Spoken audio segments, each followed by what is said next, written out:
Excalibur is a wooden roller coaster manufactured by Custom Coasters International, located at Funtown Splashdown, USA in Saco, Maine.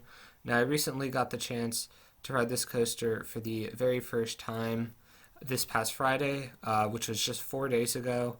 And this is an incredible roller coaster, so today I'll be reviewing it, talking all about it. First, be going through the layout, then I'll be going through 8 different categories, including intensity, airtime, drop, smoothness, theme, presentation, pacing, setting, and layout. Then I'll be giving it kind of a combined score out of 10, and then I'll be giving it my personal score out of 10. So let's get right into the video. Alright, so for the layout, you're going to come at the station, and then you're going to go into a little left-hand turn, and then climb up your 100-foot tall lift hill. And you don't really get too much of a view. There's not really much around you, but it's okay. Then at the top, you'll bank a little bit to the left and head down your 82-foot tall drop. Now, this is a pretty good drop. It gives some decent, I'd say, strong floater. It's definitely not one of the best moments of the ride, but it's overall, it's a pretty solid drop, especially in the back. So it's fun. Then at the bottom of the drop, it's actually decently rough at the bottom of the drop, probably one of the rougher parts. But I kind of like that. It definitely adds that kind of out of control feel. Then you'll rise up into your first turnaround. You get some really strong, almost, I'd say, flow ejector, close to ejector coming into this turn. Really coming in and out of all the turnarounds, super strong airtime. So that's really great. Then you'll get slammed to the right with laterals as you come around this turn. Then you'll drop down and then do a right-hand turn. You'll get some great airtime coming down this drop, similar to coming up into it, then head into a right-hand turn, which is kind of ascending. This is definitely the roughest part of the ride, but again, it's not too bad like the bottom of the drop. But you do get a nice head chopper with the drop, which is cool, and it gets some great laterals. So then you'll drop down off that, get some really strong, almost ejector, strong flow ejector. Then you get a speed hill, which honestly I would say is ejector is definitely the strongest airtime on the ride. You'll rise up and get some more strong airtime. You'll pass right by the photo booth in the plaza, and then come in this turnaround, great airtime. As I mentioned, then you'll fly around another right-hand turnaround, more great laterals, really getting slammed into the side. Then you'll pop up, and then I like this part. You're kind of you kind of bank to the left and then dip down, but you're banking while you're also kind of dipping down, which is really cool. It gives a really cool sensation where you're getting airtime, or you're getting laterals, and then you dip down and get some more really strong airtime while also kind of diving down. So it's a really cool combination. I really like that. Then you'll head into this big kind of floater hill. I'd say it's pretty strong, but it's nothing too great, but it's pretty sustained. And then you'll head into a helix, which goes to the left. This gives some great laterals. Kind of reminds me of Wild One's helix. However, I don't like it as much because it doesn't feel like it lasts as long. But it's definitely a really good helix. You're really getting slammed to the side of the train. And this is really the first sustained moment of laterals while you're going to the left. The moments earlier were going to the right. So that's interesting. Then you'll rise up. You don't really get much airtime here, but it's decent. Then you'll do a right-hand bank turn, more great laterals. You'll dip down and do a couple small little floater hills, which aren't anything too great. They're kind of just decent, kind of there. Then do one more right-hand turn, and then you'll slam into the brake run with a loud speed. So that is the layout for Excalibur. Now, the first category is going to be the intensity. Now, Excalibur doesn't have much in terms of positives. However, it does have some really, really good laterals. I say that's a pretty good majority of the ride is based on laterals. It does have some pretty good airtime too, which we'll get to in a bit. But it does feel pretty out of control though, and it has that kind of, and it is pretty rough. Just has that kind of wooden coaster feel, where it just feels really crazy out of control. Which definitely does add to the intensity. But I mean, it doesn't really have much in terms of positives. This isn't a super intense ride, but it just has some really good laterals. And just some pretty good forces overall, but not super like just straight positives, like forceful like that. But it's overall decent, so I'm going to give it a 6 out of 10 for the intensity category. Alright, so for the airtime category, Excalibur I'd say has 9 really solid moments of airtime. It has the drop coming in and out of the first turnaround. Then it has uh, another drop off that. Then a speed hill. Then you have the two airtime moments on the second turnaround. Um, and you have that big floater hill sort of into the helix. Then you have those two floater hills before the final turn into the brake run. Um, and the airtime strength on this really impressed me. I was expecting it to mostly be kind of weak, kind of floaterish, maybe flowjector, but it gives some pretty strong, like almost flowjector. Mainly the coming into and out of the turnarounds gives some really strong airtime. The drop is decent. Then you have those floater hills, which aren't anything too special. But the best perk is definitely that speed hill, um, or for the second turnaround. That um, that hill is really really good. That's almost, I would say, ejector, and it's sustained too. Most of the ones aren't super sustained, but I'd say that floater hill into the helix is pretty sustained also. But yeah, I mean, you have a lot of like good flow ejector moments, and you have a decent quality air quantity of airtime too. But it's definitely not an airtime focused coaster, but it does have some pretty good airtime. So I'm going to give it a very solid 7.5 out of 10 for the airtime category. Alright, so next up for the drop category, Excalibur has a pretty decent drop, as I mentioned before. It's 82 feet tall, and it is a straight drop. It gets a pretty decent floater in any row, especially in the back. It's a pretty strong floater, and it's really fun getting whipped over that drop. Um, but it's overall, it's nothing too special. I'd imagine it's pretty similar to Raven's drop at Holiday World. They just kind of look similar. But it's overall decent. It's probably one of the weaker parts of the ride, but I mean, it's a decent airtime moment. It's a fun little drop. Um, so I'm going to give it a 7 out of 10 for the drop category. Alright, so now we have the smoothness, and Excalibur is actually a decently smooth coaster, as I mentioned. It does feel out of control, but it's overall not overly rough. I think the main rough parts are the bottom of the drop and the turn after the first turnaround. But I mean, most of the bank turns and the valleys are fairly smooth.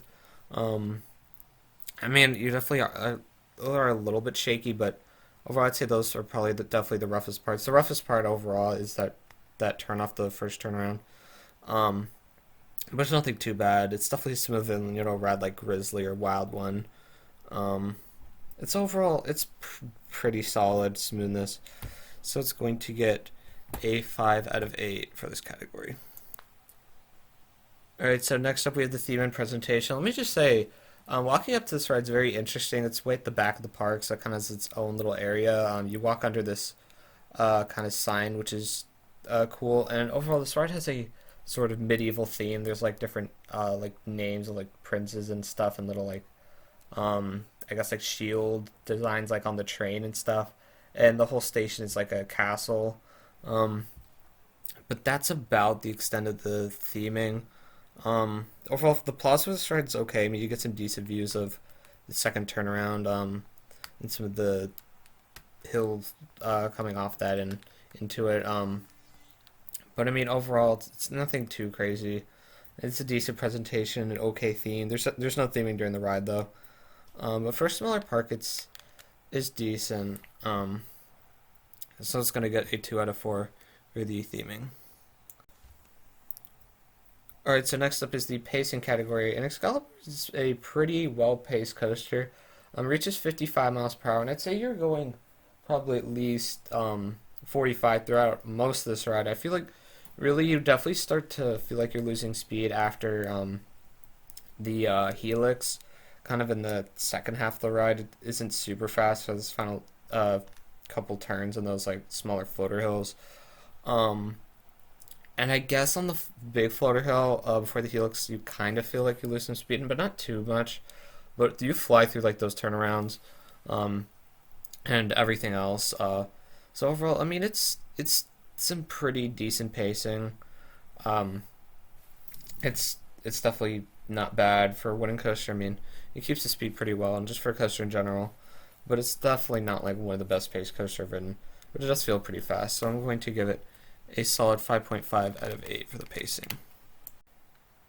Alright, so next up is the setting category. And as I mentioned before, Excalibur kind of has its own little section of the park. And most of this ride's actually surrounded by trees in a little forested area. The lift still runs right against the parking lot, but most of the rest of the ride you really can't see much of the park besides the second turnaround. in the speed hill right before. But besides that, most of the ride kind of is, within the trees and stuff, which I like. It definitely gives it a really good sense of speed, um, and kind of just feel like you're flying through the woods. So it's overall a pretty good setting. So I'm going to give it a 6.5 out of 8 for the setting category. Alright, so the final category is the layout. And Excalibur actually has a pretty good layout. It's very compact. A lot of it's just turns wrapping around itself. Has a decent amount of head choppers. Um, so it overall it feels really fast, especially because you're flying through the structure and flying through the trees. Um, and because it's mostly lateral, so it's a lot of just turning. Um, but it has some good airtime thrown in. It's overall it's a pretty good layout. Like you have those two main turnarounds. You have that helix, which gives amazing sustained laterals. I mean, really every turn is awesome laterals, but you have those speed hill and stuff thrown in the middle. Um, you have some more floater hills in the end, and just a couple more turns. So it's split up pretty well with turns and airtime. Um, and some a lot of them are different. Some turns are gonna like last longer. You have some airtime moments that are kind of different, and some that are stronger than others, more sustained than others. Um, and it's overall it's a pretty solid layout. Um, I really like how compact it is, and I just really like the mix of airtime and laterals. Uh, so overall, yeah, it's a pretty good layout. So I would give it a 6 out of 8 for the layout. All right, so when we add up all the categories, out of 10, Excalibur gets a 7, which is a pretty decent score. However, for my personal score, I'm going to give it a very good 9.2. This is a really, really good ride. It's currently my number 19 favorite overall coaster, right behind Thunderhead. However, it's very close to that. This is just an insane wooden coaster. It's my first CCI, and I was just really blown away. This ride has some amazing airtime, some insanely good laterals. Every turn, you really just slam into the side of the seat, and it's just so out of control. And it's a pretty long ride, too. It gives pretty close to a minute in terms of drop to brakes. Um, it's not anything too big. Uh, and really, I don't think stats matter. This is just a really, really great ride. Solid drop. The turnarounds are really, really great. Great airtime off those. That speed hill, as I mentioned, is awesome. Um, that helix is really fun. Definitely reminds me of Wild One's helix, how it's kind of dipping and gaining speed while it's going through it. There's some really good sustained laterals. Um, there's really no shortage of laterals on this ride. It has a great mix of airtime too. It's a pretty smooth wooden coaster, but it still has a bit of roughness, which I kind of like. Um, and it's overall just a really great ride. And I really just can't wait to get on some more CCIs, especially I'll likely be riding Boulder Dash in a few months. I'm super excited for that. This ride's it almost seems like kind of a mix between Legend and Raven, which are both at Holiday World. And after riding this, I'm definitely a lot more excited for those two rides. Um, it's definitely the best coaster I've ridden, probably for laterals, because all the turns are just unbanked. You're just getting slammed around. Um, I actually got on 2 of my rides. I only got 4 rides on this, mainly due to slow ops. But 2 of my rides actually got a ton of room, and you really get some great airtime. It's just a really, really great ride. I'm not a huge fan of Funtown Splashdown, but this ride is definitely worth it to come out if you're doing some sort of like New England trip, or if you're near the coast of Maine. Definitely come out to check this ride out, because it is super awesome. And definitely one of my favorite wooden coasters, and just favorite coasters overall. I really don't have any complaints with it. I guess it could have a little bit better positives, but other than that, it's a really, really great ride. So there you have it. There's my review of Excalibur at Funtown Splashdown in Saco, Maine. Make sure to like this video. Comment your thoughts. If you've ridden Excalibur, down below. I know a lot of people have not. I think that's one of the reasons not a lot of people talk about it, but just how good do you think it looks, or if you've ridden, what are your thoughts? And subscribe for more coaster content coming soon, and I'll see you guys later. Bye.